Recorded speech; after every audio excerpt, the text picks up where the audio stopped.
কিভাবে কৃষক মুগ ডাল চাষ করে। এই হচ্ছে মুগ ফল। আপনারা দেখুন এটার ভিতরেই মুগ ডাল আছে, যা এখনো কেবল গাছ। আস্তে আস্তে বড় হবে। কিছুদিন পরে কৃষকের সুপ্ত বাসনা, অর্থাৎ তার এই শস্য পেকে যাবে। তারপর ঘরে তুলে তারপর এগুলো বিক্রি করবে, যা দ্বারা তার পরিজনকে ভরণ পোষণের মাধ্যম হিসেবে এই গাছগুলো করে থাকে। ইহাতে তারা নিজেও স্বাবলম্বী হয় এবং আমরা যারা চাষ না করে আল্লাহর রহমতে তলপেট হইতে নরলি পর্যন্ত গাদাইয়া যারা খাই, তাদেরকেও এই ক্ষেত্রে সাহায্য হয়। কারণ এগুলো যদি চাষ না হতো, ও বন্ধুরা ফাঁকে আপনারা দেখুন বসন্তের হিমেল হাওয়া কত সুন্দর করে গাছগুলোকে দুলাচ্ছে, যা আপনি গ্রামে না আসলে কিন্তু দেখতে পারতেন না, বা আমি এই ভিডিও না করলেও বিশেষ করে দেখতে পারতেন না।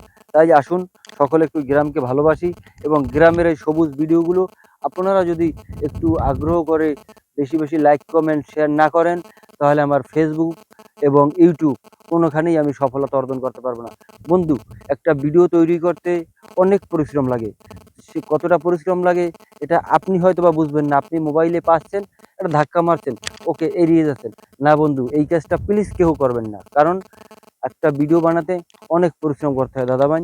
সেই পরিশ্রমের ফল যদি আপনারা এভাবে দেন ধাক্কা মেরে, তাহলে কিভাবে হয় বলুন? আমরা অনেক কঠোর পরিশ্রম করে আপনারা এই সামান্য আজকের এই ভিডিওটাই দেখুন। এই ধান ক্ষেত, এর চারদিকে ধান ক্ষেত, ওদিকে পানের বরজ, ওদিকে কলা বাগান, এদিকে মুগ ডাল, আরো বিভিন্ন ফসলাদি, এগুলো ঢিঙ্গিয়ে ওই যে দূরে গাছপালা দেখতেছেন বন্ধুরা, ওখান থেকে আমি এসেছি। আপনার আমার জুতাটা পর্যন্ত ভিজে গেছে, আপনারা দেখুন বন্ধু, কাদা লেগে। এবং আমার প্যান্টের অবস্থাটা দেখুন। আপনারা বিশ্বাস করবেন না যে আসলে একটা ভিডিও তৈরি করতে আমাদের কি পরিশ্রম করতে হয়। আপনারা কিন্তু আমাদের এই পরিশ্রমটুকে অবশ্যই একটু মূল্যায়ন করবেন। কারণ আপনারা যদি মূল্যায়ন না করেন বন্ধুরা, আমরা কিন্তু কখনোই সাকসেস হতে পারবো না।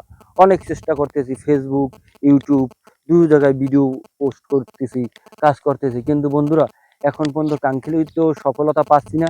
একটু আপনারা বেশি আমাদের ভিডিওগুলো দেখুন, বেশি আমাদের ভিডিওগুলোকে শেয়ার করুন, বেশি কমেন্ট করুন, যাতে করে আপনাদের কমেন্ট, শেয়ার এবং লাইক, সেগুলোই হচ্ছে আমাদের ভিডিও তৈরি করার আগ্রহ, উৎসাহ, উদ্দীপনা বহুগুণ বাড়িয়ে দেয় বন্ধুরা।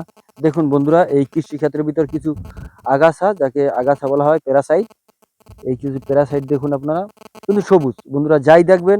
মোট কথা হচ্ছে গ্রাম মানেই, যদি আমাকে নামকরণ করতে হয় যে শহর আর গ্রাম, আমি আপনাদেরকে খুব সহজে বলার চেষ্টা করব যে গ্রাম হচ্ছে সবুজ গাছপালা মিশ্রিত, আর শহর হচ্ছে ইট বালি মিশ্রিত।